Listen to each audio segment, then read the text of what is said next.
Good morning, sir. Good morning जी, good morning. Morning sir. Good morning जी। कोई बड़े कम लोग हैं।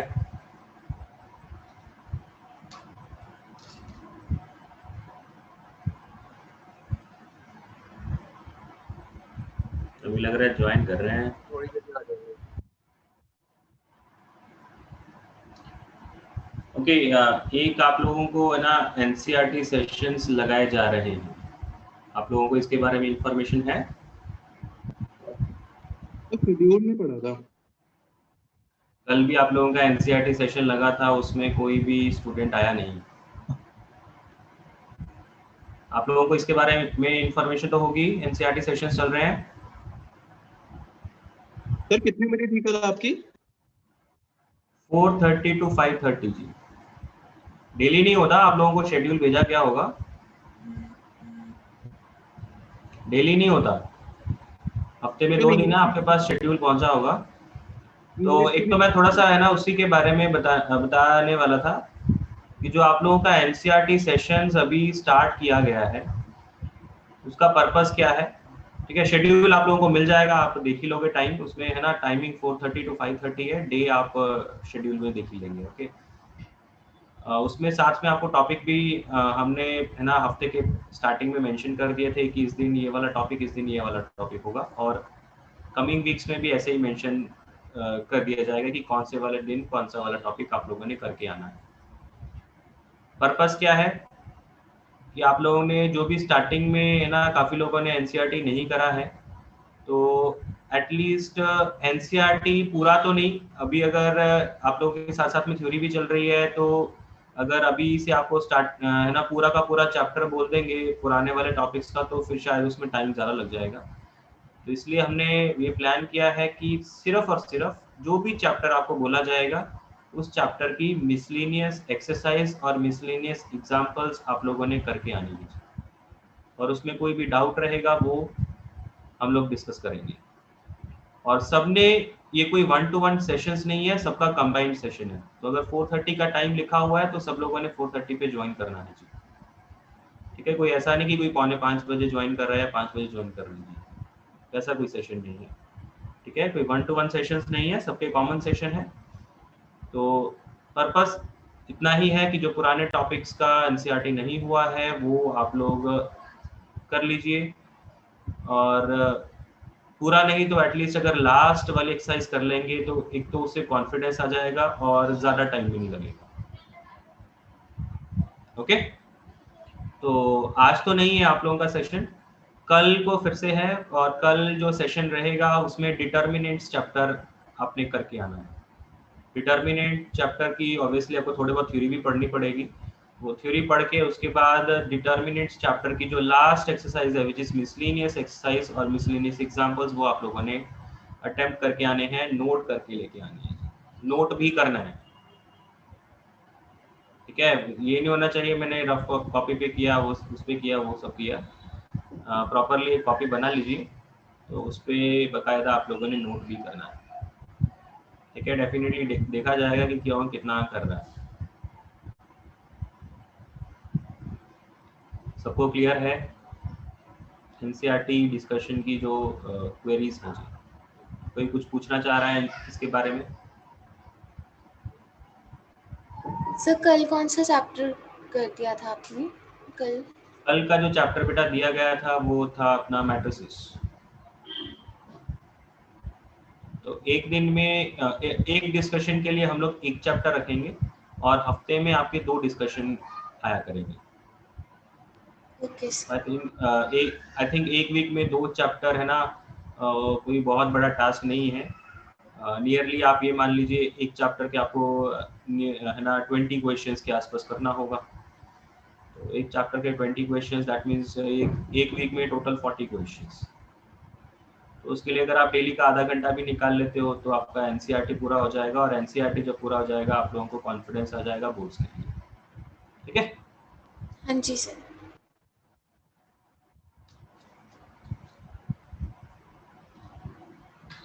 ओके बेटा, हम लोग स्टार्ट करते हैं फिर आगे की थ्योरी।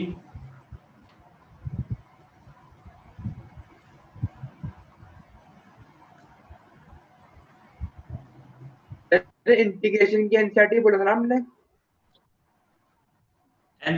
इंटीग्रेशन की जो एनसीईआरटी का सेगमेंट है वो तो हम लोग आज वैसे ही 3 to 4 वाले सेगमेंट में कर ही लेंगे, उसका वो अलग से चल रहा है।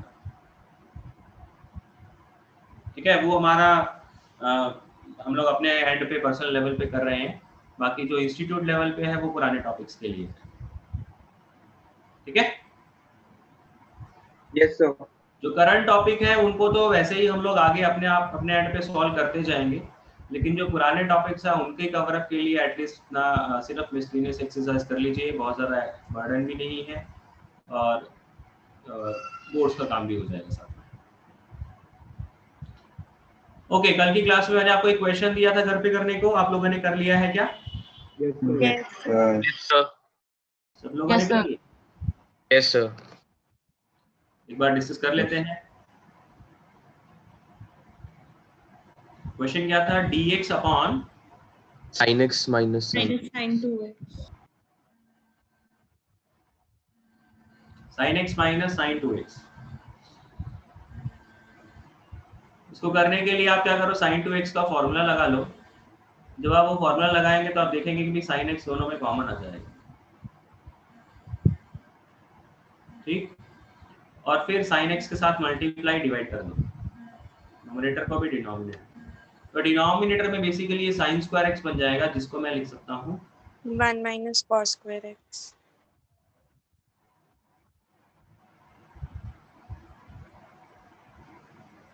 और यहाँ पे बेटा cos x को पुट करो t, which is minus sin x dx equals to dt।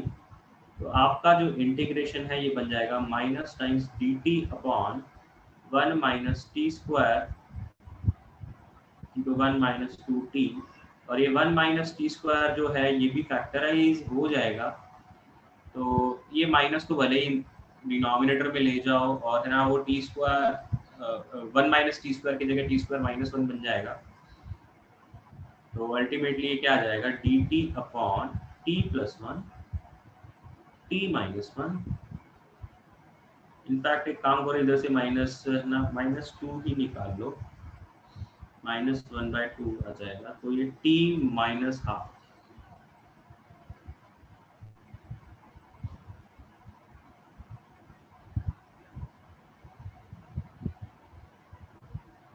तो इस तरीके से आपने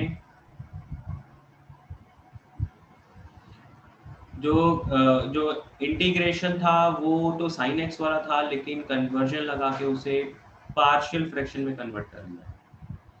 अब आप इसके ऊपर पार्शियल फ्रैक्शन वाला कंसेप्ट लगाएंगे और 3 अलग अलग इंटीग्रल्स बना के इसे सॉल्व कर लेंगे।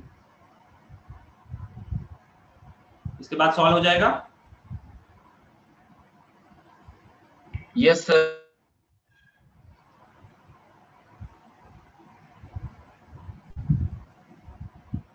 तो हम इसको भी डिवाइड करेंगे, मतलब उसमें स्प्लिट करेंगे टर्म्स में a0/t plus 1 plus a1/t minus 1 और आगे a2/t माइनस हाफ। इसको पार्शियल फ्रैक्शन कहते हैं एक्चुअल में। हाँ जी, जब आप वो कन्वर्जन लगा लेते हो तो वो conversion basically partial fraction conversion होता है ना, कि आप इसको 1/t plus 1 into t minus 1 into t minus 2 को सॉरी t माइनस हाफ को आप क्या लिखोगे, a0 upon t plus 1, a1 upon t minus 1, a2 upon t minus half. वो conversion basically partial fraction conversion है। ओके, यस सर, वो लोग जो बाद में मिल रहे हैं पार्शियल फ्रैक्शन होते हैं।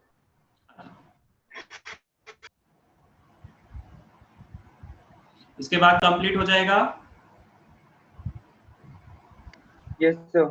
Yes sir. Yes sir. अब बेटा हम लोग पार्शियल फ्रैक्शन का केस 2 डिस्कस करेंगे।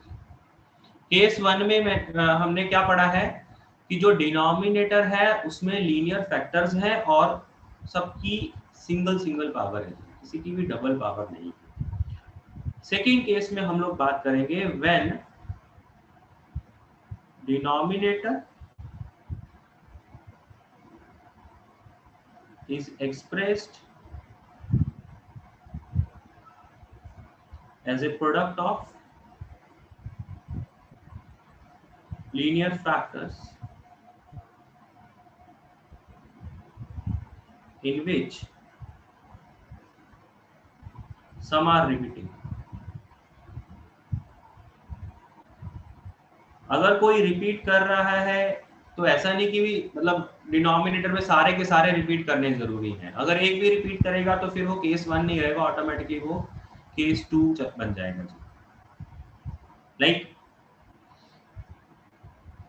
अगर मैं आपको बोलूं कि आपने जो इंटीग्रेशन करना है वो fx upon x minus a cube upon x minus b का करना है, इसका इंटीग्रेशन करना है। एंड ऑब्वियसली fx का जो डिग्री है वो क्या होगा, डिनोमिनेटर की डिग्री से छोटा होना चाहिए, राइट? तभी पार्शियल फ्रैक्शन लगता है, अदरवाइज नहीं लगता है। अगर ज्यादा होगा तो आप है ना आप डिवाइड करके उसे कन्वर्ट करेंगे, है ना, वो सारी बातें आपको बता दीजिए।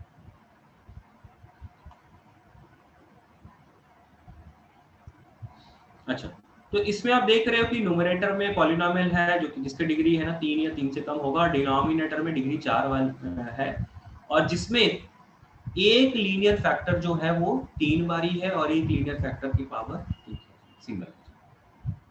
ऐसे केस में आप क्या करते हैं? ऐसे केस में आप ये जो पार्शियल फ्रैक्शन लिखोगे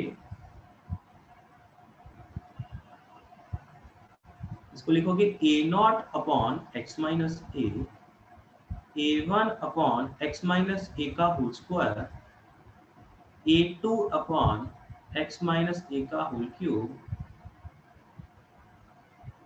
and a3 upon x minus b। जिसकी जितनी पावर होगी आपको उतने टर्म लिखने पड़ेंगे, जिसकी जितनी पावर होगी उतने टर्म लिखने पड़ेंगे, और सबकी एक एक पावर बढ़ाते जाना है। जैसे सबसे पहले वाले टर्म में x माइनस a की एक पावर आप लिखोगे, अगले वाले टर्म में 2 पावर हो जाएगी, और थर्ड टर्म क्या बनेगा, x माइनस a का क्यूब बन जाएगा। 3 पावर थी इसलिए तीन टर्म लिखी गई, एक एक पावर बढ़ते हुए। यहाँ पे 4 पावर होती, 4 टर्म लिखते x माइनस a के कॉरस्पॉन्डिंग, और x माइनस b की तो सिंगल ही पावर है इसलिए एक सिंगल टर्म लिखा जा रहा है। तो इस तरीके से आप बेटा पार्शियल फ्रैक्शन इसमें लगाते हैं। और सिंपलीफाई करने के लिए कोएफिशिएंट्स की वैल्यू a1 a2 a3 इनको कैलकुलेट करने के लिए आप फिर से क्या करोगे, एलसीएम तो ले ही लोगे।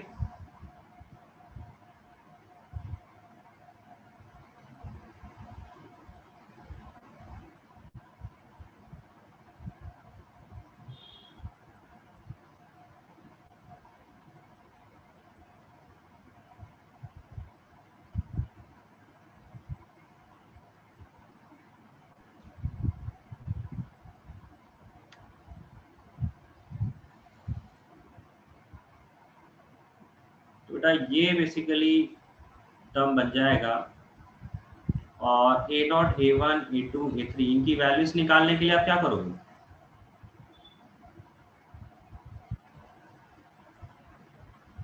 बाय कंपेयरिंग कोएफिशिएंट्स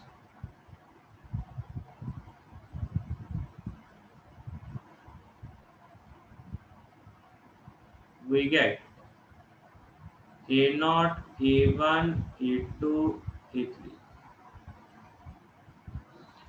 और इसमें आप देखोगे कि देखो है ना, अगर आप x की जगह, जैसे हमने पिछले वाले में आप ये पढ़ा कि अगर x की जगह a डाल देंगे या b डाल देंगे या c डाल देंगे, वहां से भी कांस्टेंट्स मिल जाते हैं। तो इसमें आप देख रहे हो कि है ना 2 ही फैक्टर हैं, लेकिन आपको कोएफिशिएंट 4 चाहिए। तो आप क्या कर सकते हो, आप वो दो कोएफिशिएंट वो दो कांस्टेंट्स है ना a0 a1 a2 a3 निकालने के लिए, तो आप x को a स्मॉल a और x को स्मॉल b पुट करके आप निकाल सकते हो, उससे 2 वैल्यूज तो आ जाएंगी। बाकी 2 वैल्यूज निकालने के लिए आपको कोएफिशिएंट्स को ही कंपेयर करना पड़ेगा, वही ऑप्शन बचता है और कोई ऑप्शन नहीं है। तो जहां पे लीनियर फैक्टर की हायर पावर आ जाती है, वहां पे a0 a1 a2 a3 की वैल्यूज निकालने के लिए आपको कोएफिशिएंट्स को कंपेयर करना ही पड़ेगा। May be not in the first step, लेकिन आगे के कुछ स्टेप्स में तो जरूर करना पड़ेगा, ठीक है। कंपेयरिंग दी कोएफिशिएंट्स ही आपको फाइनली चारों के चारों कोएफिशिएंट्स की वैल्यू बताएगा, a0 a1 a2 a3 की वैल्यू बताएगा।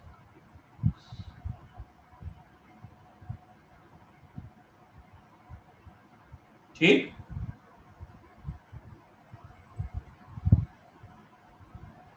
वैसे हमें पता कैसे लगेगा कि पार्शियल फ्रैक्शन में ऐसे ही डिवाइड होएगा? पहले से सिंगल पावर फिर डबल पावर आएगी फिर ट्रिपल पावर आएगी।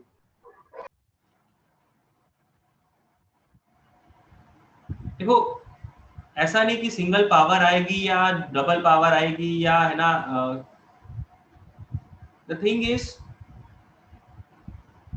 कि आप इस इंटीग्रेशन को इस टर्म में अगर आप ब्रेक करते हैं तो आपके लिए इंटीग्रेशन करने पॉसिबल है। ये चीज ऐसे नहीं है कि भाई इस टर्म में लिखा जाएगा, हम लोग इस टर्म में लिखने का ट्राई कर रहे हैं। हमने सोचा है कि अगर ऐसा बना लें तो मेरे लिए जो इंटीग्रेशन मिलेंगे वो सॉल्व करने बहुत आसान है। एक में x माइनस ए, एक में x माइनस ए का स्क्वायर, एक में x माइनस ए का क्यूब। अब ये जो इंटीग्रेशन बन जाएगा ये कांस्टेंट अपॉन दिस होगा, तो ये तो बड़ी आसानी से आप सॉल्व कर सकते हो। ये कांस्टेंट अपॉन क्यूब होएगा, सॉल्व कर सकते हो। Constant upon single linear power होएगी, सॉल्व कर सकते हो ये भी। अल्टीमेटली ये जो चार टर्म बनेंगे इसमें आपको जो टर्म्स मिलेंगे उनके इंटीग्रेशन पॉसिबल है। और साथ में हम लोग ये देख रहे हैं कि अगर इसको ऐसा लिखने के बाद हमारा कोई भी टर्म छूटेगा नहीं। ऐसा नहीं कि कोई टर्म छूट रहा है, आपको हमेशा इसके टर्म्स में ब्रेक करना पॉसिबल है जी। इसके लिए कोई अलग से कंडीशन की जरूरत नहीं है। हमेशा जब भी ऐसी कोई चीज होएगी आप उसको इस फॉर्म में ब्रेक कर सकते हो। Okay okay sir.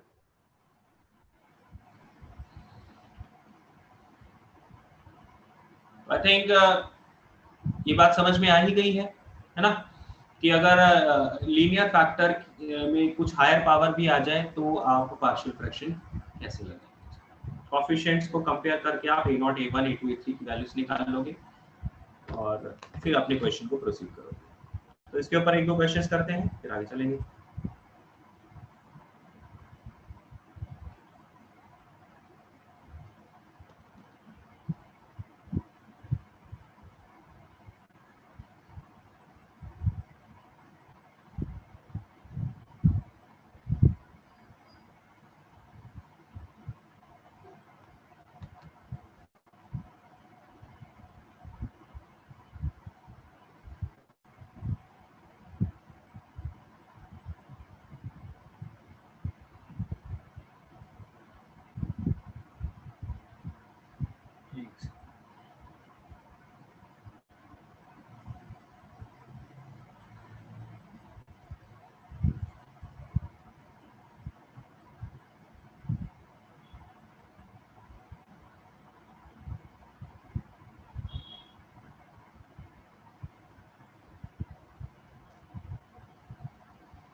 करिए दोनों क्वेश्चंस।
कैसे करना होगा?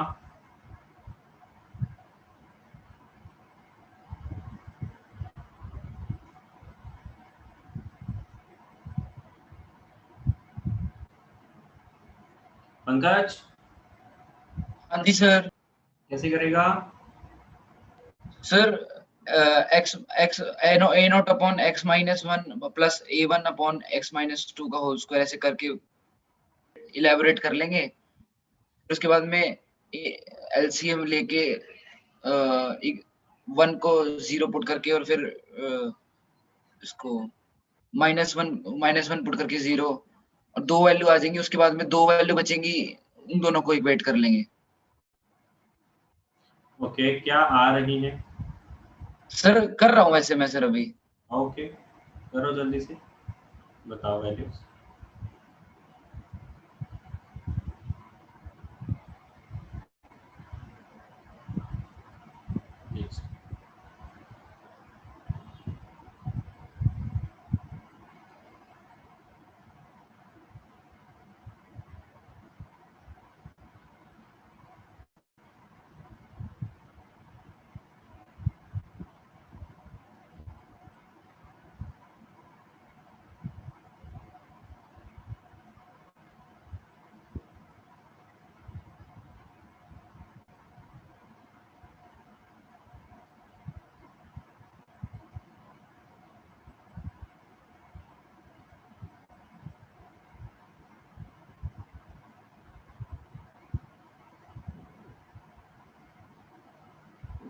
-1/8 आ जाएगा।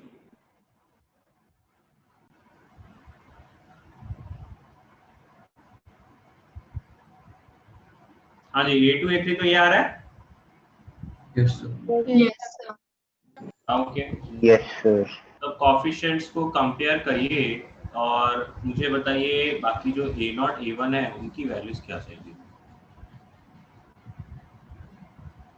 ए नोट तो 0 आ जाएगा। क्या आ रहा है बेटा? ए नोट 0 हो जाएगा।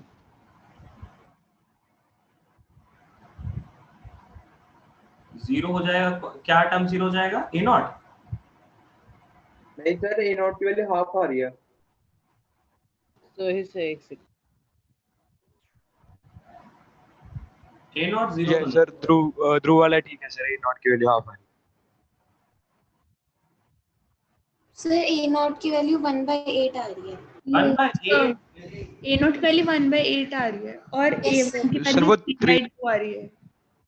ये सर 1/8 आएगी, मैंने कैलकुलेशन चेक कर दी कोई। ये से ए 1/8। वन 3/2। A0 की वैल्यू 1/8 आएगी जी। कॉफिशिएंट ऑफ x क्यूब आप कंपेयर कर लो। तो x क्यूब का कॉफिशिएंट लेफ्ट हैंड साइड में तो है नहीं, लेकिन राइट हैंड साइड में कुछ कुछ आएगा और वो आएगा क्या? A0 प्लस A3 आ जाएगा। A3 पता है तो A0 की वैल्यू निकल जाएगी। अच्छा, A1 कितना आ रहा है? A1 3/4। A1 कितना आ रहा है? 3/4। 3/4। Okay, Yes, sir. 3/4. सर ये वैल्यूज निकालने के लिए तो एक्स की वैल्यूज भी पुट कर सकते हैं ना, कि 2 पुट कर ली और 2 वैल्यूज पुट कर ली, सिर्फ वो बन जाएगा। वो भी आप पुट कर सकते हो। यस सर, सेम ही आ रहा है। अब देखो, 1 और -1 पुट करने का पर्पस सिर्फ इतना है कि भाई जब आप ये वैल्यूज पुट करोगे तो आपको सीधे सीधे आंसर मिल जाएंगे। A2 A3 सीधा सीधा मिल जाएगा। इसके अलावा अगर आप कोई पुट करना चाहते हो, लाइक 2 पुट करना चाहते हो, 3 पुट करना चाहते हो, तो वो भी पुट तो कर सकते हो। सर इससे कैलकुलेशन इजी हो जाती है। वो करना है तो वो इससे वो ज्यादा आसान रहेगा सर। यस सर, दूसरा पार्ट नंबर। Yes, वो sir. वैल्यूज वाला करना ना ज्यादा आसान है। वैल्यूज पुट करके अगर करना चाहते हो तो वो भी है, लेकिन फिर उस केस में आपको डायरेक्ट वैल्यूज नहीं मिलेंगी, फिर से मिलेंगे तो रिलेशंस ही।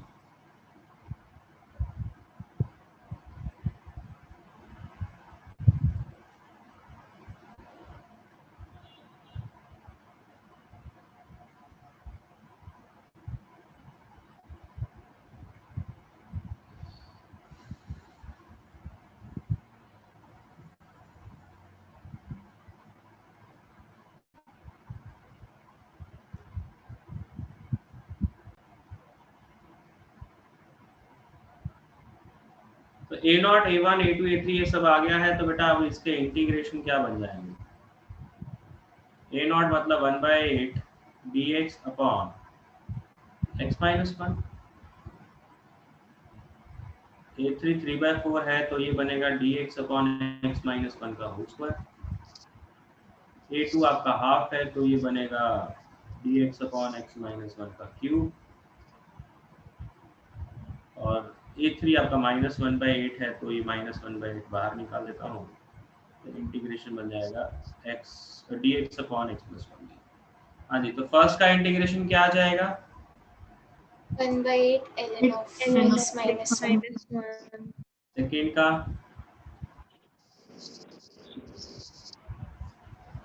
minus 3/4 upon x minus 1 third x minus 1 का स्क्वायर।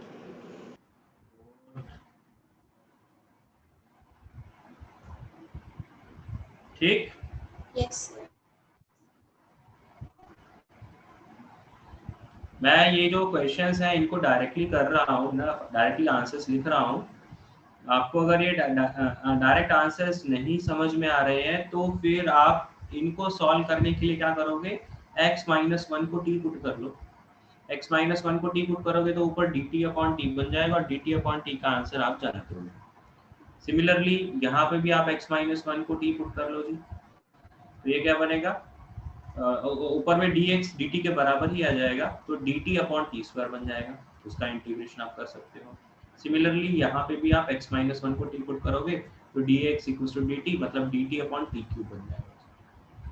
ठीक है, तो अगर आप ये डायरेक्ट आंसर्स नहीं लिख पा रहे हो तो फिर आपको क्या करना है, आपने यहाँ पे x माइनस 1 को t, यहाँ पे भी x माइनस 1 को t, यहाँ पे भी x माइनस 1 को t और यहाँ पे x प्लस 1 को t लिखो। ठीक, सर आवाज आ रही है। आवाज आ रही है सर जैसे अलार्म बज रहा है किसी का। अंश भाई तेरा ऑडियो ऑफ ऑन तो नहीं है?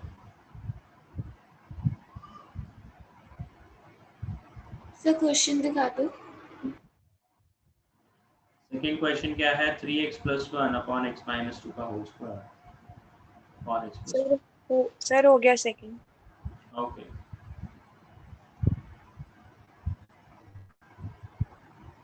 Done sir.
हाँ जी, कैसे करना है सेकंड को?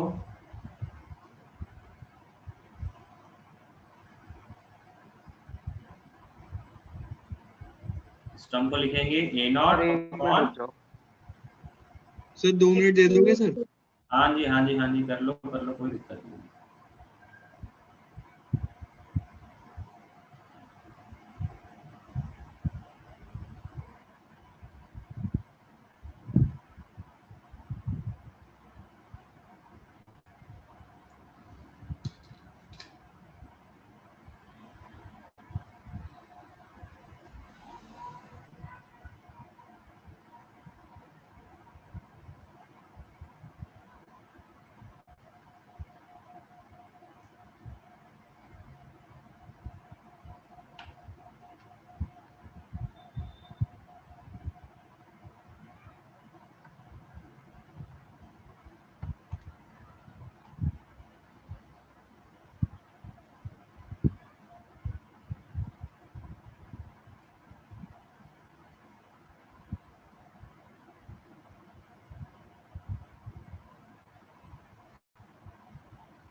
Sir done.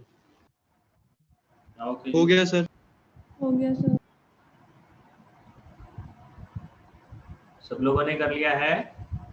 Yes sir. किसी को और टाइम चाहिए?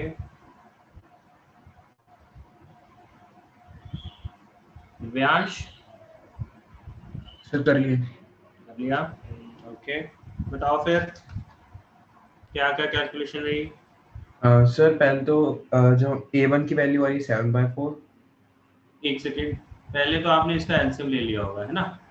नहीं सर, मैंने वैल्यूज पुट करके किया है। वैल्यूज पुट करके? ओके, मतलब यहीं पे सीधा सीधा वैल्यूज पुट कर दिया यहीं पे? नहीं सर, जब ऊपर जाए मल्टीप्लाई कर दिया, पूरा एलसीएम नहीं लिया, मतलब मैंने RHS पहले तो एलसीएम लिया ना? वही, यस सर। पहले तो चलो एलसीएम ले लिया और एलसीएम लेके ये बन गया। फिर आपने क्या क्या वैल्यूज पुट सर करी? x की वैल्यू पहले तो 2 पुट करी थी। x की वैल्यू 2 पुट करी आपने, ओके। यस सर, उससे A1 की वैल्यू 7/4 आ रही। ये तो लेफ्ट हैंड साइड तो 7 बन जाएगा, right hand side A4 A1 बन जाएगा। 4A1 आ जाएगा जी, बिल्कुल ठीक है जी। तो A1 की वैल्यू आ गई आपकी 7/4, राइट? Yes sir. अच्छा, फिर सर आपने फिर क्या? x की वैल्यू -2 पुट करी। -2 पुट कर दी। जब आपने -2 पुट करा तो क्या बना ये? A2 की वैल्यू सर -5/16 आ जाएगी। ओके, 8 2 इंटू आ जाएगा आपका -2 मतलब 16 आ जाएगा, है ना? तो 8 2 आ जाएगा आपका -5/16। फिर आपने क्या पुट किया? फिर सर x की वैल्यू 0 पुट करी और A1 A2 की वैल्यू डाल दी और फिर A0 की निकाल ली। ओके जी, आपने x को 0 पुट कर दिया। जैसे आपने x को 0 पुट किया तो लेफ्ट हैंड साइड 1 आ गया, राइट हैंड साइड क्या बनेगा? -4A1 4A0 + 2A1 + 4A2 plus 2A1 plus 4A2। 4A। और अब आप कह रहे हो कि A1 और A2 की वैल्यू पुट करने के बाद आपको A0 यस मिल सर। जाएगा, सर राइट? माइनस सर वो आ जाएगा 5/16। कितना आ रहा है? 5/16। 5/16, ओके यस सर। ओके। हाँ जी, सबका यही आ रहा है, यही कांस्टेंट्स आ रहे हैं? यस सर, यही आ रहे हैं। ओके जी। तो फिर ये जो इंटीग्रेशन है वो किस में कन्वर्ट हो जाएगा? 5/16 dx upon x dx -2। Upon x -2। फिर A1 की वैल्यू है आपकी 7/4, ये आ जाएगा dx अपॉन x -2 का होल स्क्वायर। फिर A2 की वैल्यू है -5/16, ये आ जाएगा dx अपॉन x + 2। ठीक, यही आ रहा है? Yes sir. इनके इंटीग्रेशन इजी है जी।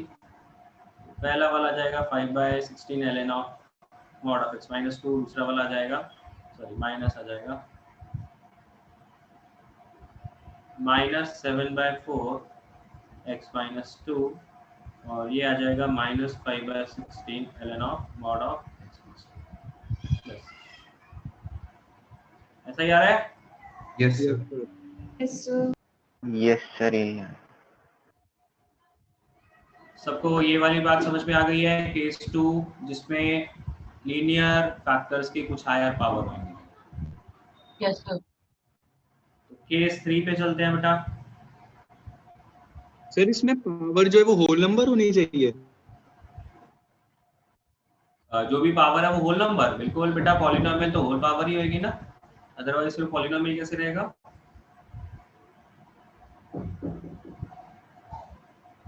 ठीक है ना? और सर ये मैक्सिमम कितनी मतलब पावर तक जाता, मतलब कितने रिपीटिंग रूट्स वाल की पावर वैसे जाता होगा? ऐसे तो रिपीटिंग का कोई एंड नहीं है, अगर 10 भी हो जाए 15 भी हो जाए तो भी चलेगा। बट हाँ, वैसे क्वेश्चन आपको मिलेंगे नहीं, क्योंकि अगर 10-15 हो जाएगा तो फिर उतने टर्म आपके बढ़ जाएंगे। ठीक है ना? जो क्वेश्चन आपको मिलते हैं वो ज़्यादा से ज़्यादा 3 पावर तक की होते हैं, जैसे मैं अभी क्वेश्चन किया था।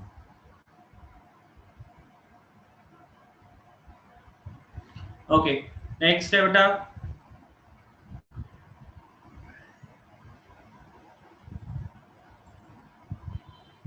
when the denominator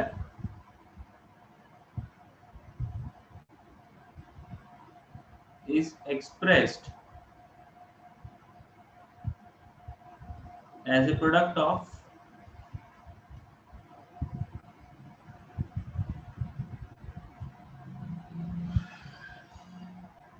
some quadratic factors,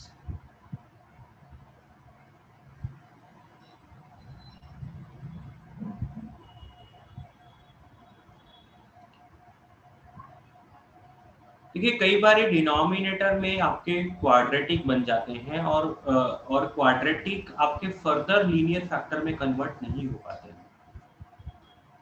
कौन से ऐसे क्वाड्रेटिक होते हैं जिनके लीनियर फैक्टर में कन्वर्जन पॉसिबल नहीं होता?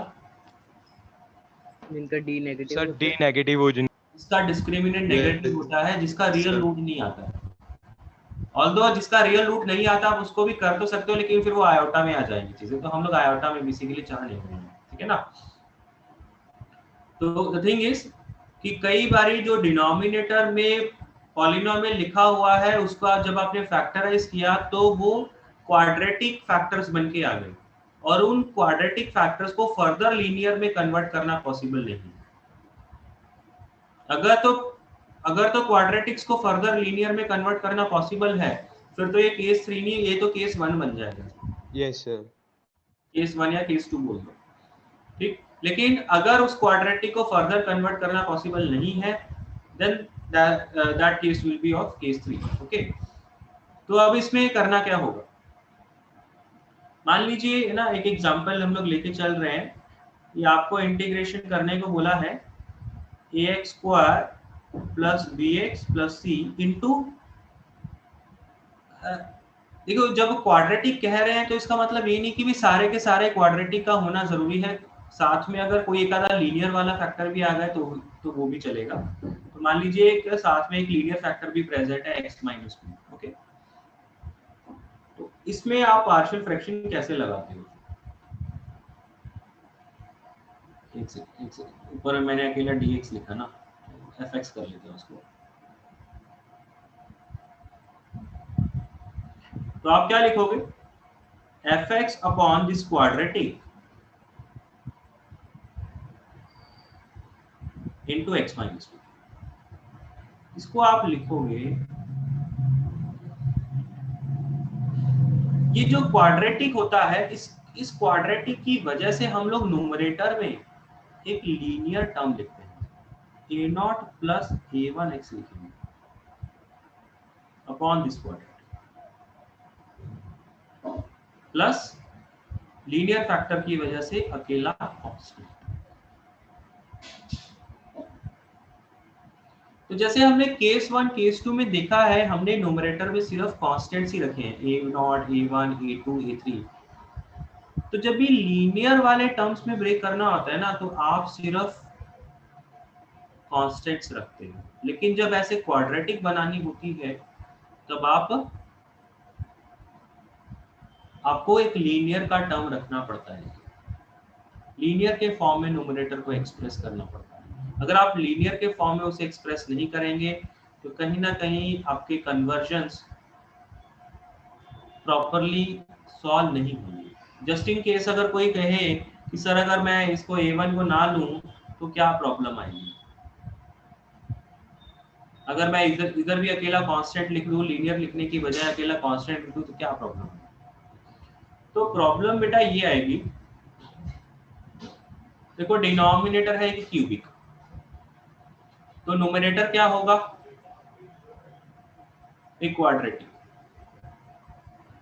हमें तो पूरा का पूरा कंसीडर करके चलना पड़ेगा, है ना। जो भी मैक्सिमम पॉसिबल और डिग्री हो सकती है, हमें वो पूरा का पूरा कंसीडर करके चलना पड़ेगा।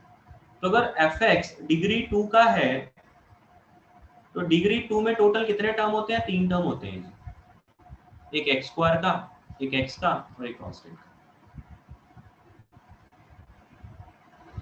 तो जब आप दोनों की इक्वालिटी लगाओगे तो इक्वालिटी तो कितनी आएंगी? 3 इक्वालिटी आएंगी ना, कोएफिशिएंट ऑफ x² को कंपेयर करके, कोएफिशिएंट ऑफ x को कंपेयर करके, कांस्टेंट को कंपेयर करके। इक्वालिटीज तो 3 आएंगी, लेकिन आपने वेरिएबल सिर्फ 2 ही माने हैं। तो बहुत सारी ऐसी वैल्यूज आपकी छूट जाएंगी, ऐसे टर्म्स छूट जाएंगे जब आपको a0 a2 ऐसे मिलेंगे ही नहीं जो कि इन तीनों को सेटिस्फाई कर पाए, इन तीनों इक्वालिटीज को सेटिस्फाई कर पाए। ओके, तो बेसिकली इक्वालिटीज तो आपकी 3 बन जाएंगे, लेकिन वेरिएबल 2 ही है। तो 2 वेरिएबल 3 इक्वालिटीज तो सिचुएशन ऐसी है कि वे कभी कभी होल्ड कर भी सकते हैं, कभी नहीं भी कर पाएंगे।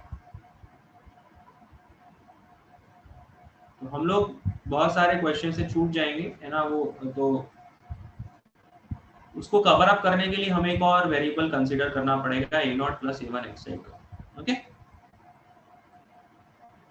तो जब भी क्वाड्रेटिक वाला टर्म आपको डिनोमिनेटर में रखना है तो उसके कॉरस्पॉन्डिंग आपको न्यूमरेटर में एक लीनियर रखना होगा।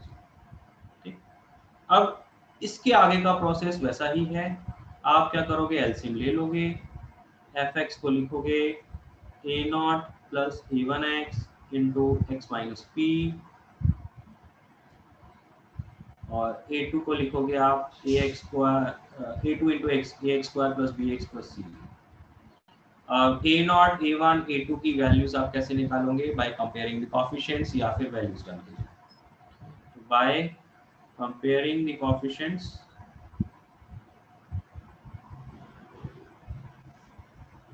we get a0 a1 a2। Otherwise जो आप लोगों ने कहा कि कुछ कुछ वैल्यूज डाल के आप करना चाहते हो तो वो भी कर सकते हो। सर इसे परफेक्ट स्क्वायर से नहीं कर सकते सर, ये जो a0 प्लस a1 x की जगह खाली a0 लिख के फिर परफेक्ट स्क्वायर वाला मेथड लगा लें? पर अगर आप खाली a0 लिखते हो तो प्रॉब्लम कहाँ आ रही है? अच्छा सर, परफेक्ट स्क्वायरिंग तो बाद में होएगी ना।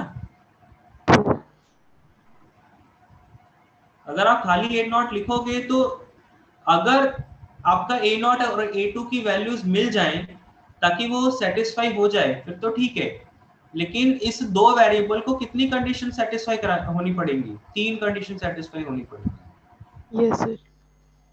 तो जब ये दो वेरिएबल्स उन 3 कंडीशन को सेटिस्फाई करेंगे तब जाके आप इनके इंटीग्रेशन सॉल्व करोगे।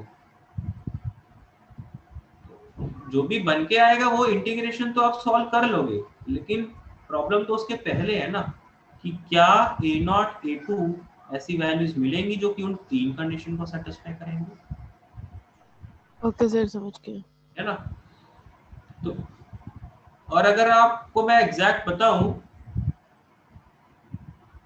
तो a0 a2 की सिर्फ वो दो वैल्यूज उन 3 कंडीशन को सेटिस्फाई करेंगी जिसमें ऑटोमेटिकली a1 0 आ जाएगा। जब आप इन कोएफिशिएंट्स को कंपेयर करके वैल्यूज निकालोगे a0 a1 a2 की, तो जिसमें a1 की वैल्यू 0 आ जाएगी सिर्फ वही एक केसेस होंगे जिसमें a0 a2 ही तीनों को सेटिस्फाई कर जाएंगे। Okay sir. तो सारी चीजें कवर अप करने के लिए हमें यहाँ पे 3 कोएफिशिएंट मानने पड़ेंगे क्योंकि इक्वेशंस भी आपकी 3 बन के हैं। ओके, सबको क्लियर है कि अगर डिनोमिनेटर में क्वाड्रेटिक फैक्टर है तो फिर आपने पार्शियल फ्रैक्शन कैसे बनाना है? तो इम्पोर्टेंट चीज यही है कि जब लीनियर होता है तो सिर्फ नोमिनेटर में कांस्टेंट रखने होते हैं, जब क्वाड्रेटिक होता है तो नोमिनेटर में लीनियर रखना होता है।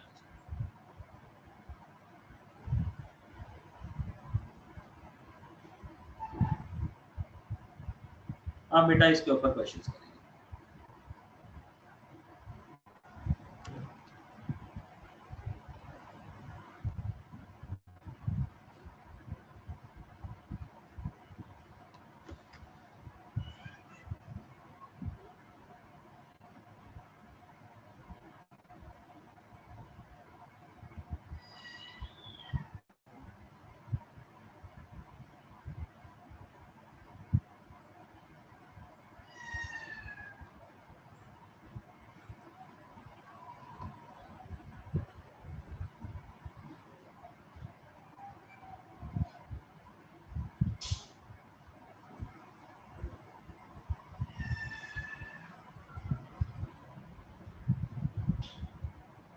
हाँ जी बेटा, करिए ये क्वेश्चन।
हाँ जी बेटा, फर्स्ट क्वेश्चन।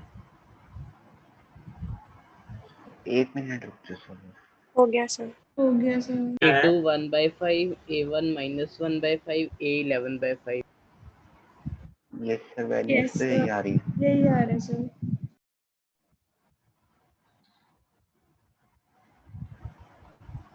सबसे पहले आप क्या लिखेंगे, 2x + 3 अपॉन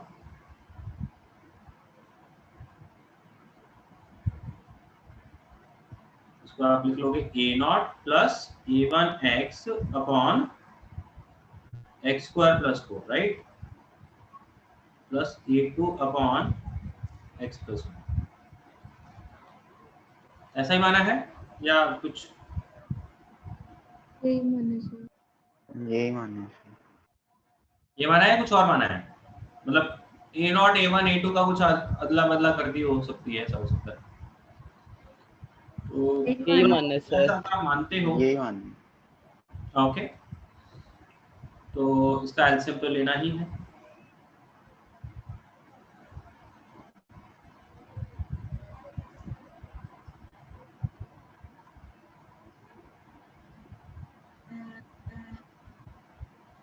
हाँ जी, तो सबसे पहले आप x को क्या पुट कर दोगे? -1। कितना, -1 पुट करोगे, खत्म हो जाएगा, तो ये आ जाएगा left hand side 1, right hand side आ जाएगा a2 into 5। a2 की वैल्यू आ गई बेटा 1। फिर क्या पुट करना है? 1 पुट। सर मैंने तो 1 डाला है सर। मैंने भी 1 डाला। 1 डाल दिया है, 1 डाल देते हैं। वैसे ना इसमें ही काम कर सकते हो आप, इसमें ना 2 आयोटा पुट कर सकते हो।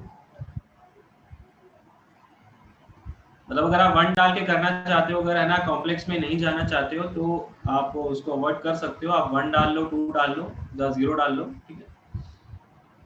सर सोचा ना 2 बेटर है कि आप 0 भी डाल सकते हो, है ना, 0 डालना भी सही है क्योंकि a1 खत्म हो जाएगा।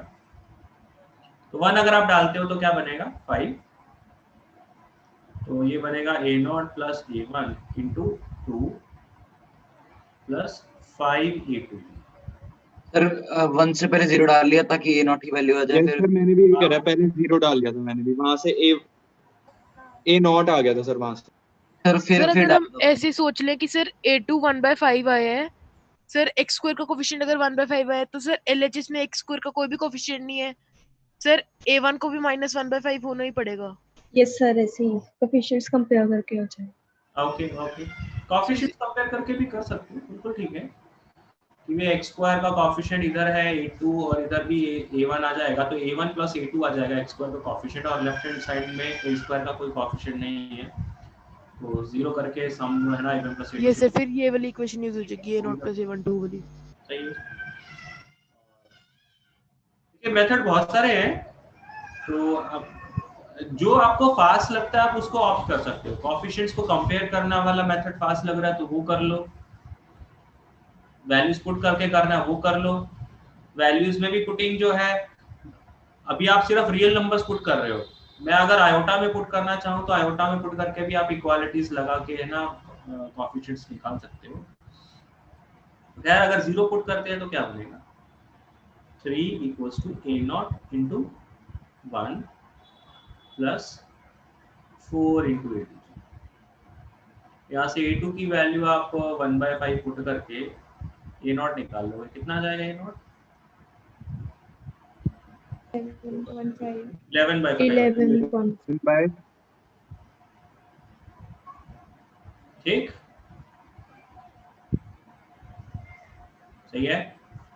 और फिर a1 आ जाएगा -1।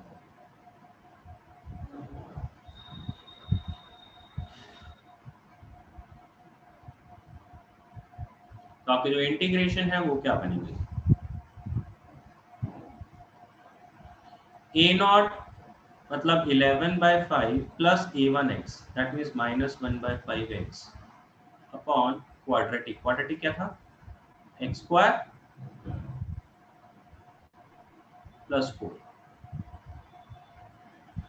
× dx प्लस दूसरा वाला क्या था a2 की वैल्यू है 1/5 अपॉन दूसरा फैक्टर क्या था, x+1 था। इसमें आप ये देखो कि तो चलो 1/5 बाहर निकाल ही लेंगे, 11 माइनस x आ जाएगा। ये वाला तो सीधा सीधा आपको आंसर मिल ही जा रहा है। इसको सॉल्व करने के लिए आप क्या करोगे, ये क्या होगा, ये कौन सी टाइप लिखी हुई है, ये कौन सी type ax plus q upon quadratic. Type? Sir इसे वो लिख देंगे 11 minus x is equals to k1 times d by dx of 2x. Yes sir. Yes, वो sir. उससे हो जाएगा। सर डिनोमिनेटर में क्वाड्रेटिक और न्यूमरेटर में लीनियर, ठीक है सर हाँ जी। सर इसको 11/5 अपॉन एक्स स्क्वायर प्लस 4 और फिर -1/5 x upon x square plus 4 कर सकते हैं लगा। जैसे उससे भी सॉल्व हो गया। बेटा उससे सॉल्व हो रहा है क्योंकि जब आप टाइप 13 लगाने जाओगे तो x वाला टर्म और 11 वाला टर्म अलग अलग हो ही जाएगा। जब आप k1 k2 को निकालने जाओगे ना तो वैसा ही बन के आएगा। ओके, जब आपने इसको अलग अलग किया है ना, आपने अपना है ना थॉट देके इसको डायरेक्टली सॉल्व कर लिया, बट अदरवाइज है वो यही टाइप 13 ही है।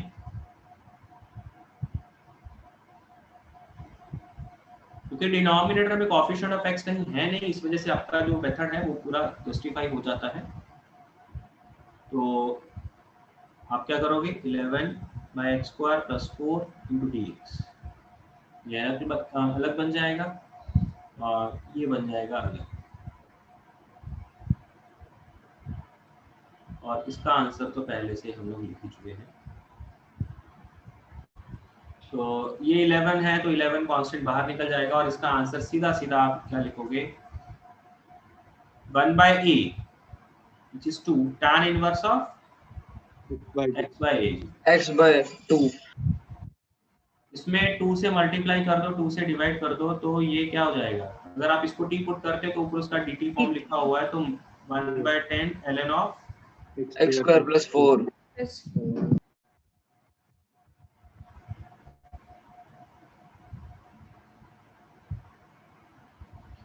तो है बेटा ये टाइप 13 ही। तो टाइप 13 अगर आप k1 k2 के टाइप से करोगे तब भी यही बन के आएगा, ठीक है। इसमें डायरेक्टली इसीलिए आप कर पा रहे हो क्योंकि डिनोमिनेटर में कोएफिशिएंट ऑफ x नहीं है, इसलिए x वाला टर्म और कांस्टेंट वाला टर्म अगर अलग अलग कर दोगे तो कोई दिक्कत नहीं है। अगर डिनोमिनेटर में कोएफिशिएंट ऑफ x वाला टर्म होता तो फिर आप ऐसा नहीं कर पाते।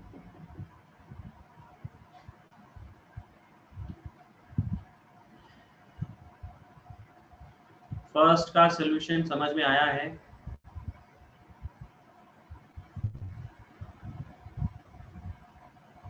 हाँ जी, सबको फर्स्ट का सॉल्यूशन समझ में आया है? Yes sir. Yes sir.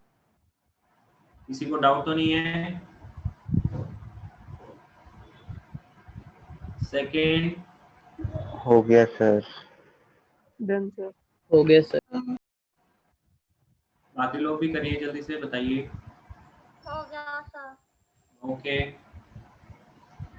Sir एक बार पेज स्क्रॉल कर दो पर।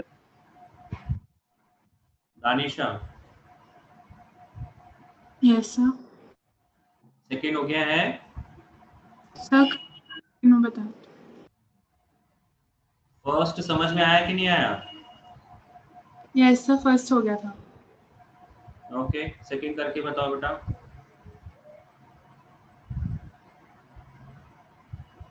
प्रथम नोट कर लिया या अभी और स्क्रॉल करना है ऊपर की तरफ? सर कर दिया।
हाँ जी दानिशा, बताओ बेटा। सर पहले एलसीएम लिया, फिर उसके एक सेकेंड, 8/x+2 इंटू x² + 9 को आपने क्या लिखा?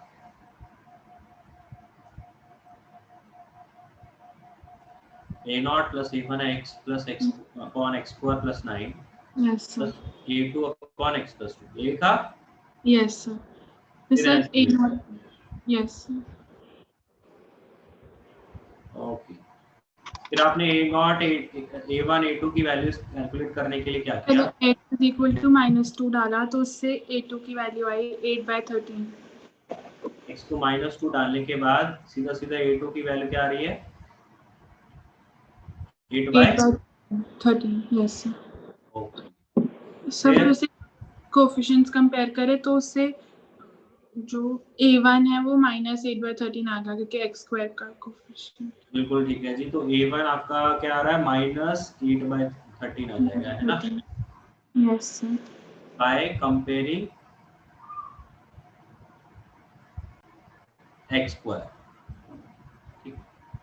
फिर सर a0 = 2 × 8/13, मतलब 16/13 आ रहा है a0। a0 कितना आया? 16/13। ये a0 आपने कैसे कैलकुलेट किया? कोएफिशिएंट्स को कंपेयर करके? यस। ओके ओके, एक काम और भी कर सकते हो आप, सीधा सीधा x को 0 पुट कर दो। ओके, तो x की दो ही टर्म्स थी, a0 और a1, तो उसे कंपेयरिंग।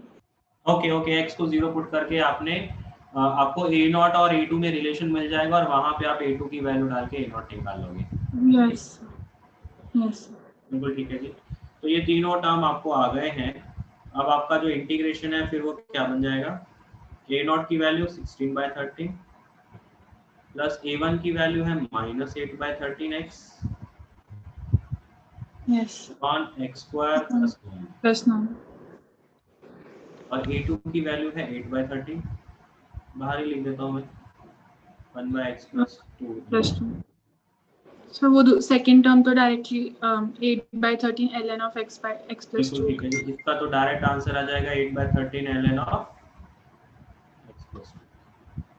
अच्छा, इसमें फर्स्ट टर्म में जैसे लास्ट क्वेश्चन में क्या था उन्हें।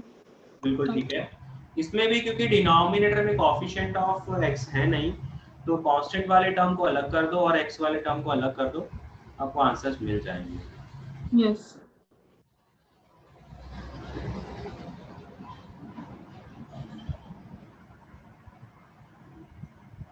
और इसमें साथ में क्या कर सकते हैं, 8/13 है तो इस 8 को आप ब्रेक कर लो 4 × 2 में, तो 4 तो बाहर रहने दो और 2 अंदर लेके चले जाओ, तो जिससे जब आप इसको t पुट करोगे ऊपर में उसका dt फॉर्म लिखा हुआ होगा, तो आप इसका डायरेक्ट आंसर लिख दोगे। फिर आप क्या बनेगा इसका डायरेक्ट आंसर? पहले वाले का तो सीधा सीधा ये जी 16/13 1/8 मतलब 1/3 into tan inverse of x/3। इसका आंसर क्या है? 4/13 ln ऑफ x² + 9। और इसका तो आंसर आपने पहले ही बता दिया।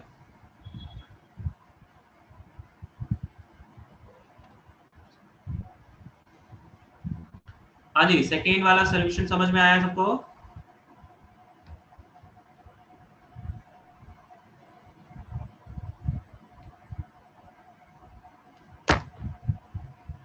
सेकेंड वाला सॉल्यूशन समझ में आया है? Yes sir.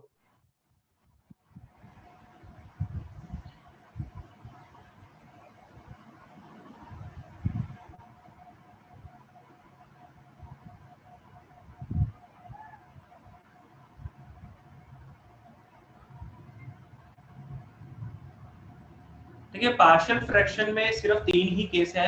एक केस जिसमें लीनियर फैक्टर अकेले प्रेजेंट हो और कोई भी डबल पावर ना हो, पहला केस। दूसरा केस लीनियर फैक्टर ही हो सिर्फ, लेकिन उसमें किसी में डबल पावर या ट्रिपल पावर भी आ जाए। एंड थर्ड केस क्वाड्रेटिक वाले टर्म इंट्रोड्यूस हो जाए। ठीक है, क्वाड्रेटिक फैक्टर इंट्रोड्यूस हो जाए। तो वेरिएशन तो सिर्फ यही है, लेकिन इस पे कई बार एक्स स्क्वायर वाले टर्म्स आ जाते हैं या एक्स क्यूब वाले इंटीग्रेशंस आ जाते हैं। नॉर्मली एक्स स्क्वायर ही होता है, एक्स क्यूब तो बहुत ही रेयर है। क्वेश्चंस से ही हम लोग डायरेक्टली देख लेते हैं। सर हाँ जी, पूछ रहे हैं। अंडर रूट वाला आ सकता है डिनोमिनेटर में? अंडर रूट बेटा अभी करते हैं, अभी करने दो। Okay sir.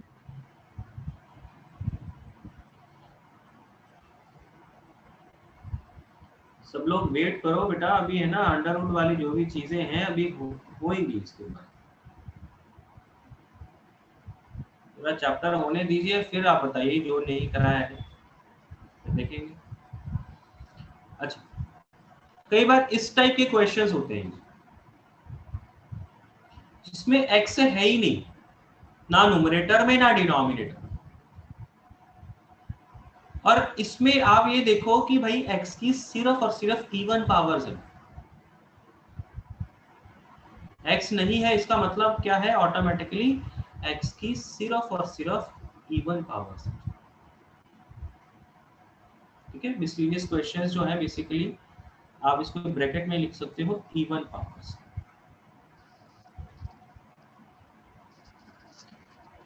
तो जब x की सिर्फ और सिर्फ इवन पावर्स हैं, ऐसे केस में आप एक्स स्क्वायर को t वगैरह पुट करके सिंप्लीफिकेशन नहीं करते। आप ऐसा नहीं करते कि एक्स स्क्वायर को t पुट कर लेते हैं और पूरा का पूरा क्वेश्चन जो है, इंटीग्रेशन जो है वो t के टर्म्स में बना लेंगे। नहीं, आप एक्स स्क्वायर को t पुट करके सिर्फ पार्शियल फ्रैक्शन लगाते हो, सिर्फ ब्रेकिंग करते हो। इंटीग्रेशन के दौरान आप वापस से उस t को एक्स स्क्वायर पहले ही पुट कर लेते हो।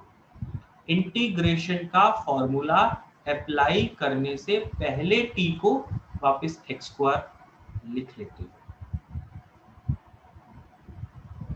हम लोग एक्स स्क्वायर को t पुट करेंगे, लेकिन इंटीग्रेशन का फॉर्मूला अप्लाई करने से पहले ही t को वापस x में ले आएंगे। ओके, तो dx को dt के फॉर्म में नहीं लिखा जाएगा, dx को dx ही रहने दिया जाएगा। सिर्फ पार्शियल फ्रैक्शन लगाने तक के लिए हम लोग एक्स स्क्वायर को t रिज्यूम करेंगे, और वो करना कैसे है इस क्वेश्चन में देख लेते हैं। अगला वाला क्वेश्चन आप उससे ट्राई करिए। सर इसमें तो बिना टी एज्यूम करके भी हो जाएगा? हो जाएगा, हो जाएगा, ऐसा कोई जरूरी नहीं है, कोई हार्ड एंड फास्ट नहीं है कि t मानना ही है। अगर आप डायरेक्टली भी करना चाहोगे तो कर लोगे, कोई दिक्कत नहीं। बस वो t मान के आपको ये समझ में आ जाएगा कि हाँ जी पार्शियल फ्रैक्शन है, ठीक है, वो थोड़ा रिलेट हो जाएगा, अदरवाइज और कुछ नहीं है इसमें। Okay sir. तो अगर आप एक्स स्क्वायर को t पुट कर लेते हो फॉर द टाइमिंग, तो ये जो पार्शियल फ्रैक्शन मैं आपको बनाना चाह रहा हूं, तो that is t upon t minus 1 into t plus 1। आप इसको क्या लिखोगे? a not upon t minus 1 plus a1 upon t plus 1। बन गया partial fraction. a not a1 को कैलकुलेट करना है अब आपने। a नॉट a1 को कैलकुलेट करने के लिए आप क्या करोगे? एलसीएम वगैरह ले लेते हैं।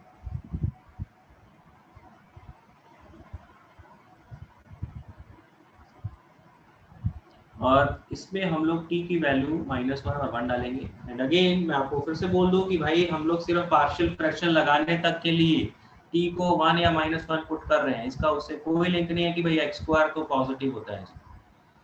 सिर्फ पार्शियल फ्रैक्शन लगाने तक के लिए हम लोग ऐसा कर रहे हैं, व्हिच इज वैलिड। तो t को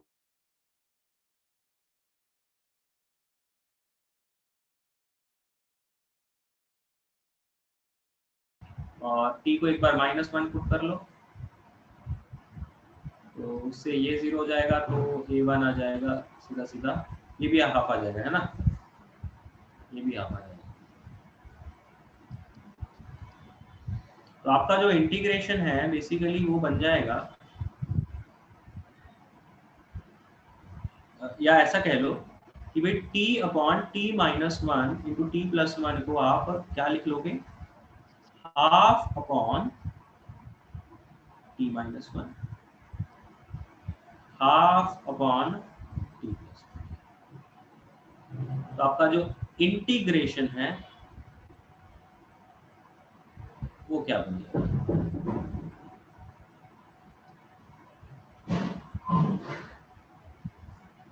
1/2 t की जगह x स्क्वायर वापस से रख ही देंगे प्लस 1/2 x स्क्वायर प्लस, क्या इनके इंटीग्रेशन के डायरेक्ट फॉर्मूले आप लगा लोगे?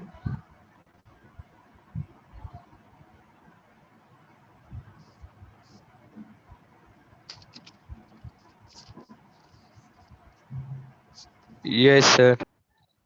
हाँ जी, इसके बाद हो जाएगा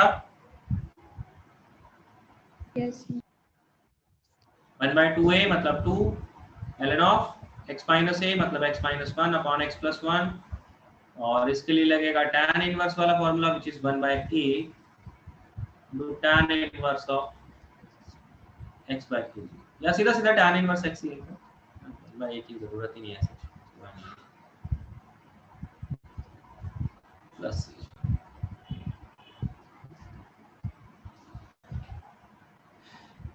तो सिर्फ पार्शियल फ्रैक्शन करने तक के लिए आप x स्क्वायर को t मानेंगे, इंटीग्रेशन वाले फॉर्मूले के लिए आप उसे t में नहीं छोड़ेंगे, इंटीग्रेशन के लिए तो वापस से आप x में ले ही आएंगे। Okay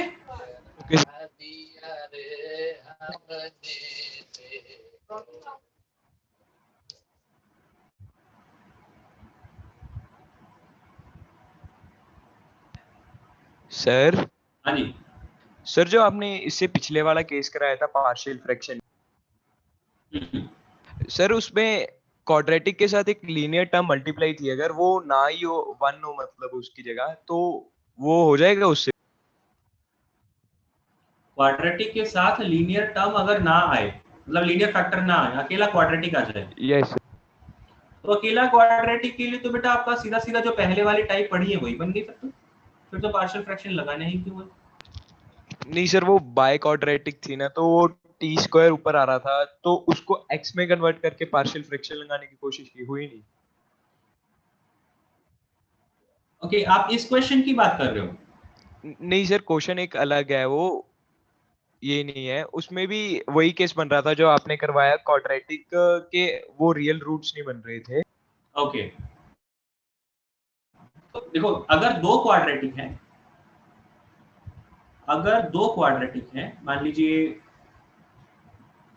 fx upon ax square plus bx plus c into px square plus qx plus r है, फिर आपको इसे बेटा मानना पड़ेगा a0 प्लस a1x अपॉन पहला क्वाड्रेटिक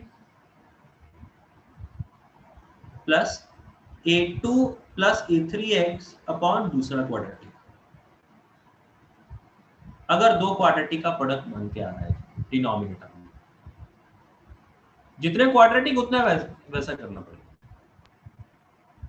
ओके सर, बट ठीक है सर। आपने वो क्वेश्चन देख लिया तो इसलिए मैंने आपको बता दिया, अदरवाइज है ना ऐसा क्वेश्चन बहुत ही रेयर ही दिखता है, इसलिए इसकी जरूरत ऐसा थी नहीं, इसलिए मैंने कराया भी नहीं। सर वो मैनिपुलेशन करने के बाद बन रहा था वो ये टर्म्स ना। ओके ओके ओके, सर हमने इतना समझो कि भाई जितने क्वाड्रेटिक उतने फिर उसके हिसाब से लीनियर न्यूमरेटर में। ओके जी, सर हमने 1 लीनियर इनटू रूट क्वाड्रेटिक पढ़ लिया बेटा अभी करने दो, अभी नहीं पढ़ा है, ओके सर। इसके बाद ही पढ़ना है, बस पार्शियल फ्रैक्शन हो गया, बस इसके बाद वही है।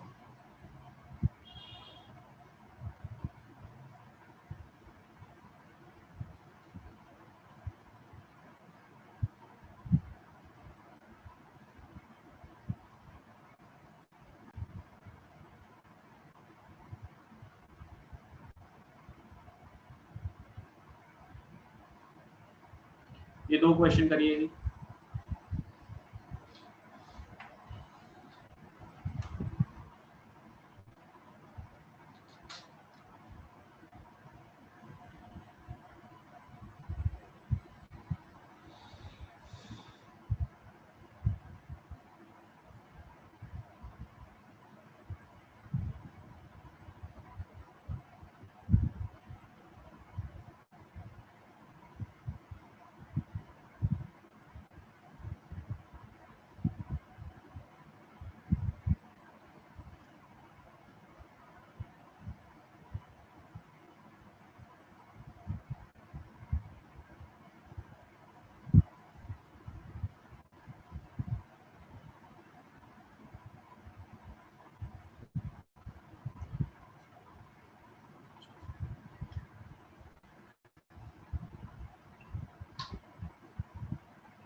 सर सर आपने तो कहा था ये वाले रेयर होते क्वेश्चन, इसलिए आपने कराया नहीं और आप करा रहे हो।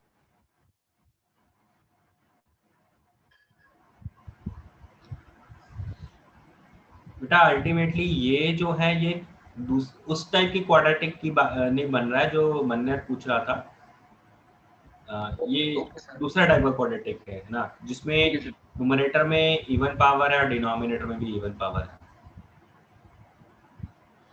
सिर्फ है ना एक्स स्क्वायर को टी पुट करके जो कन्वर्जन है सिर्फ उसमें जरूरत पड़ रही है।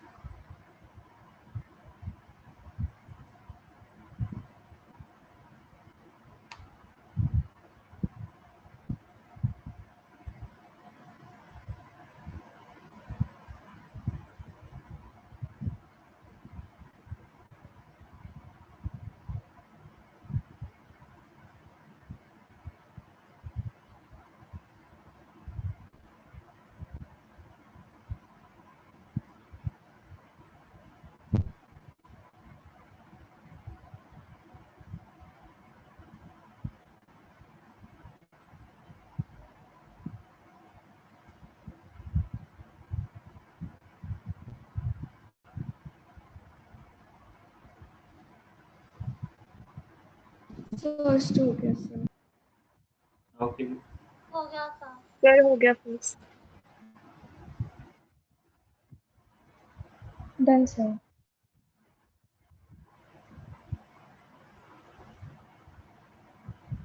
Done sir.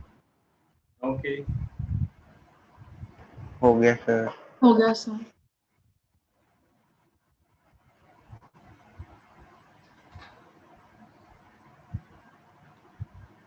देखिए ये जो क्वेश्चंस मैं आपको करवा रहा हूँ इसमें पार्शियल फ्रैक्शन लगाने के लिए आप इसे क्वाड्रेटिक ट्रीट नहीं कर रहे हो। पार्शियल फ्रैक्शन लगाने के लिए तो आप इसे लीनियर ही बना लेते हो, ठीक है। जिसके बारे में मैंने आपको मना किया है कि भाई है ना डबल क्वाड्रेटिक के क्वेश्चन नहीं आते हैं, उसमें आप वो इवन पावर वाले क्वेश्चन नहीं होते हैं अकेले, उसमें पार्शियल फ्रैक्शन लगाने के लिए आप क्वाड्रेटिक को क्वाड्रेटिक ही रहने देते हो, ठीक है। तो जैसे मैंने इसमें पहला क्वेश्चन कराया आपको, तो इसमें आप देखो कि जब मैंने पार्शियल फ्रैक्शन का स्टेप लगाया तो पार्शियल फ्रैक्शन के स्टेप में मैंने इनको लीनियर बना लिया था, ओके। तो इसमें तो आपको बाई क्वाड्रेटिक फेस करना पड़ ही सकता है। तो करना क्या है, इसमें भी आप एक्स स्क्वायर को पहले टी पुट कर लोगे, जिससे आपका जो क्वेश्चन है basically at least for the partial fraction step linear में कन्वर्ट हो जाएगा, ये बन जाएगा। तो इसको लिखोगे a naught upon t plus 5 a1 upon t plus 7, LCM ले लोगे तो ये बन जाएगा टी प्लस 4 इंटू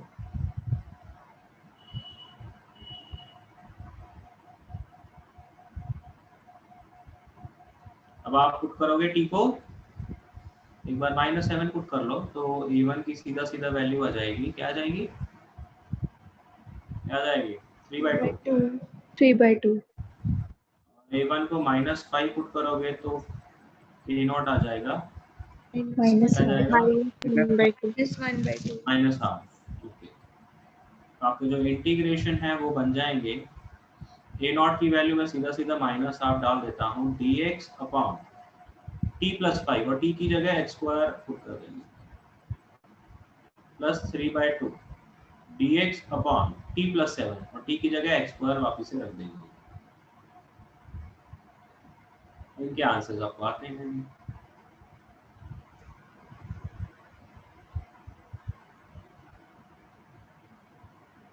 पंकज समझ में आया है?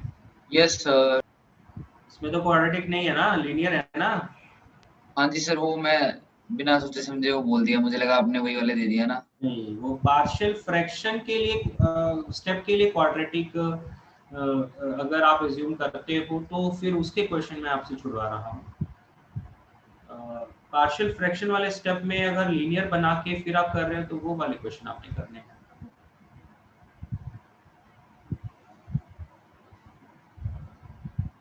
क्वेश्चन नंबर 2 में थोड़ा सा चेंज है जी, इसमें थोड़ा सोचिएगा आप लोग। न्यूमरेटर और डिनोमिनेटर दोनों की डिग्री क्या है? हो गया सेम है सर, इक्वल है। इक्वल है। और पार्शियल फ्रैक्शन के लिए मैंने आपको क्या बताया है? न्यूमरेटर की छोटी न्यूमरेटर की डिग्री छोटी होनी चाहिए, है ना। तो अगर छोटी नहीं है तो फिर क्या करना पड़ता है? डिवाइड करना पड़ता है। डिवाइड। तो पहले आप करोगे डिवाइड क्वेश्चन नंबर 2 में, फिर आप लगाओगे इसे पार्शियल फ्रैक्शन।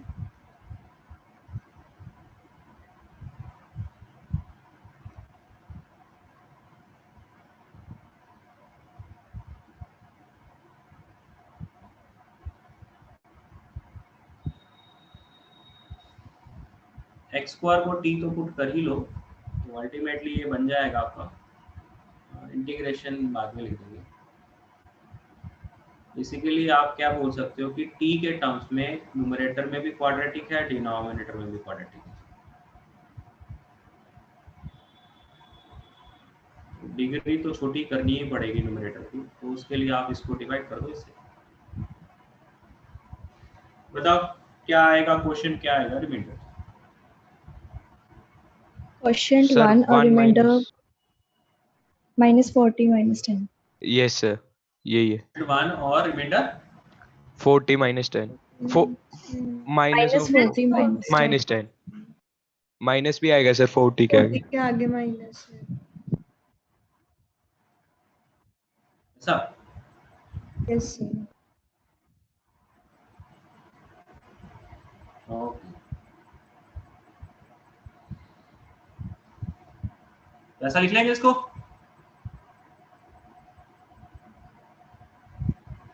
यस सर, अब स्प्लिटिंग कर लेंगे। अब इसके ऊपर लगाओगे आप पार्शियल फ्रैक्शन।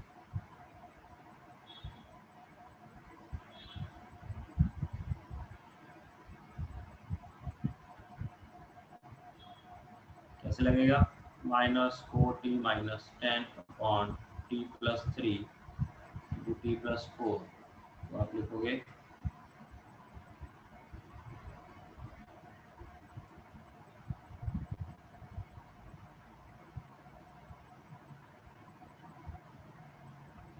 एलसीएम ले लोगे। हाँ जी, क्या वैल्यू आ रही है? a0 की क्या वैल्यू आ रही है? a1 की।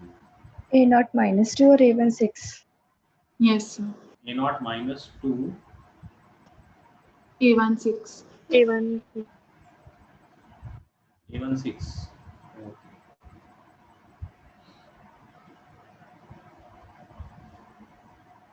कुछ गलत नहीं कर रहा है तो सम 4 आ रहा है, लेकिन वहाँ पे चाहिए -4। सही है।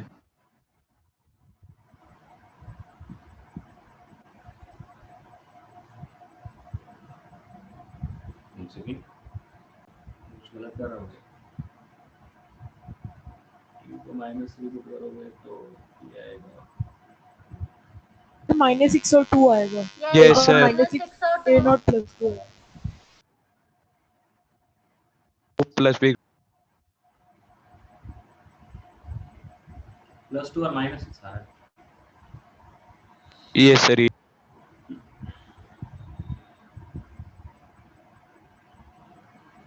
तो आपके जो इंटीग्रेशंस हैं वो बन जाएंगे।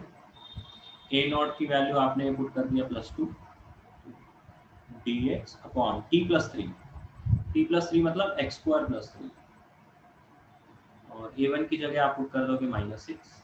ये बनेगा dx अपॉन t + 4। t + 4 मतलब x²। इनके आंसर्स आप डायरेक्टली लिख सकते हो।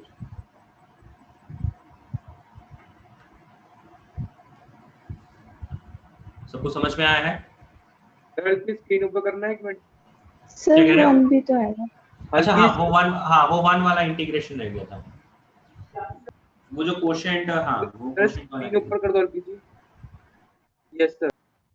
इसको I1 मान लेते हैं, तो बेसिकली हम लोग ये बोल देते हैं कि भाई मैंने ये I1 की वैल्यू निकाली है, ठीक है।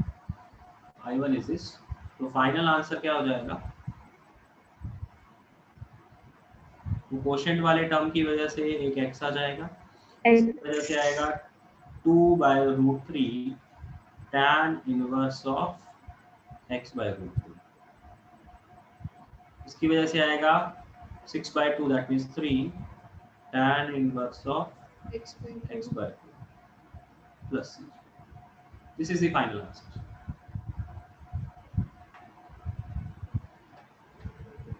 ठीक.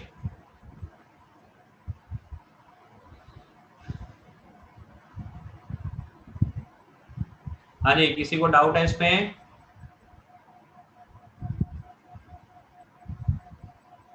सबको समझ में आया है पार्शियल फ्रैक्शन? Yes sir. तो कल की क्लास में बेटा जो आप लोग कह रहे हो कि भाई डिनोमिनेटर में रूट क्वाड्रेटिक है ना, जो छूट गया है वो बेसिकली वहां से चीजें चालू हो जाएंगी है ना. अब उनको इरैशनल इंटीग्रेशन कहते हैं, तो उनको हम लोग स्टार्ट करेंगे. तो भी सिर्फ 2 लेक्चर आई थिंक लगने चाहिए इस चैप्टर के लिए. ठीक है, तो 2 में हो जाना चाहिए. अगर ज़्यादा से ज़्यादा थोड़ा बहुत रहेगा तो वो 3rd लेक्चर के कुछ टाइम में हो जाएगा. ओके हाँ जी. सर हमारा सिलेबस सितंबर एंड तक खत्म हो जाएगा वैसे? सितंबर एंड? Yes sir. सितंबर में नहीं खत्म हो पाएगा. सर अक्टूबर मिड में? हाँ, चांसेस अक्टूबर मिड के ही हैं. सर और कौन से चैप्टर रह गए? इसके बाद बेटा अभी तो है ना डेफिनेट इंटीग्रल पढ़ा है, एरिया पढ़ा है, फिर डिफरेंशियल इक्वेशन पढ़ा है, प्रोबेबिलिटी है, वेक्टर 3D है. इसके बाद 6 चैप्टर और. Okay sir. ऑल्दो है ना उसमें से एरिया, डिफरेंशियल इक्वेशन ये चैप्टर बहुत छोटे छोटे हैं तो वो थोड़ा जल्दी जल्दी हो जाएंगे. तो ओके बेटा, thank you. Thank you sir. Thank you sir. Sir